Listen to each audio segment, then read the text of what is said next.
J'ai l'impression que tu n'as rien compris de la parole de Dieu ou tu t'es trompé de qui tu parles, de quel Dieu tu parles.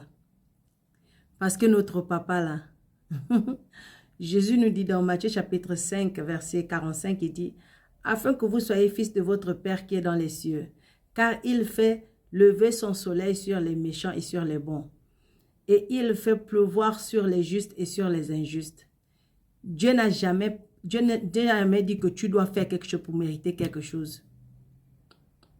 Nous sommes sous la grâce. La grâce de Dieu parle pour nous. La grâce de Dieu agit pour nous. La grâce de Dieu agit en nous. Je vais te montrer pourquoi. D'abord, avant d'aller plus loin, tu te rappelles de ce que Jésus nous avait dit? Tu te rappelles de ce que Jésus nous avait dit? Jésus a dit qu'il n'est pas venu pour ceux qui sont guéris. Il est venu pour les malades, pour ceux qui ont besoin d'aide, pour ceux qui sont épuisés, pour ceux qui sont dépassés, pour ceux qui sont attaqués par l'ennemi, pour ceux qui sont à bout de force. Jésus n'est pas venu chercher les gens qui peuvent être saints. Si quelqu'un pouvait être saint sur cette terre-là, Jésus ne serait pas venu mourir à la croix pour cette personne. Alors, si tu n'es pas encore abonné, s'il te plaît, abonne-toi pour qu'on puisse grandir et se fortifier ensemble. Et n'oublie pas la cloche de notification sur YouTube. Écoute ce que Jésus dit. Jésus dit dans Matthieu chapitre 7, verset 11, il dit, « Si donc tout mauvais que vous êtes, vous savez donner de bonnes choses à vos enfants, à combien plus votre raison, votre Père céleste donnera-t-il de bonnes choses à ceux qui les lui demandent? » Nous ne recevons pas parce que nous méritons.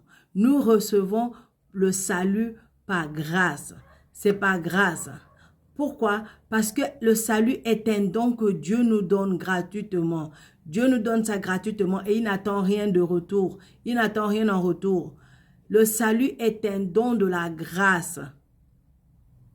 C'est un don de la grâce. Et c'est une chose qui ne peut pas être méritée. Travailler pour quelque chose, c'est le mériter. Et cela produit une obligation, une sorte de dette. On ne doit rien à Dieu. Dieu ne nous doit rien. Parce que la mort de Jésus à la croix nous a justifiés. C'est pourquoi les œuvres détruisent la grâce. C'est pourquoi on n'est plus sous la loi, mais sous la grâce. Pourquoi? Parce que Romains chapitre 4, verset 1 à 5 nous dit, prenons ensemble l'exemple de notre ancêtre, Abraham. Qu'est-ce qu'Abraham a fait? Romains chapitre 4, verset 1. Prenons l'exemple d'Abraham, l'ancêtre de notre peuple, selon la descendance physique. Que pouvons-nous dire à son sujet? Quelle a été son espérance? Verset 2. S'il a été déclaré juste en raison de ce qu'il avait fait, alors certes, il ne peut se vanter, mais ce n'est pas ainsi que Dieu voit la chose. Verset 3. En effet, que dit l'Écriture? Abraham a eu confiance en Dieu et Dieu a porté sa confiance à son crédit pour le déclarer juste. Si quelqu'un a accompli un travail, on lui compte son salaire, non pas comme si on lui faisait une faveur, mais d'après ce qu'il lui est dû.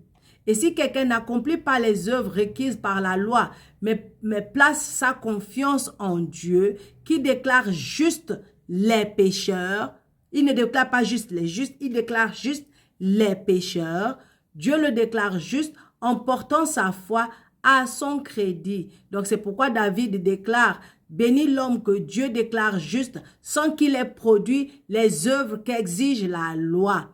Ils sont bénis ceux dont les fautes ont été pardonnées et dont les péchés ont été effacés.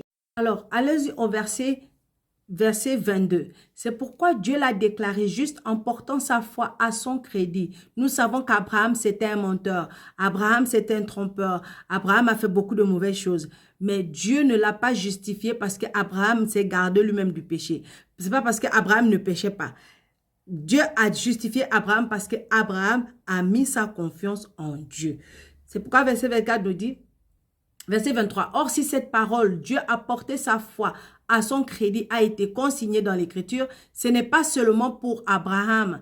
Elle nous concerne nous aussi, car la foi sera aussi portée à notre crédit, à nous qui plaçons notre confiance en celui qui a ressuscité Jésus-Christ d'entre les morts, notre Sauveur et Seigneur. » Verset 25 dit, « Il a été livré pour nos fautes, pour nos péchés, pour nos œuvres, pour nos manquements, pour tout ce qu'on a fait de mauvais. Il est ressuscité pour que nous soyons déclarés justes. » Donc, il n'y a rien que tu peux faire qui peut te déclarer juste. Seule la foi en Dieu. Et cette certitude que la mort de Jésus à la croix t'a rendu juste devant Dieu. Tu ne peux pas devenir juste de toi-même. Si tu pouvais devenir juste de toi-même, Jésus ne serait pas venu mourir à la croix. J'espère que tu es éclairé. Si tu as d'autres questions, pose-les. Je me ferai un plaisir de te répondre. Shalom.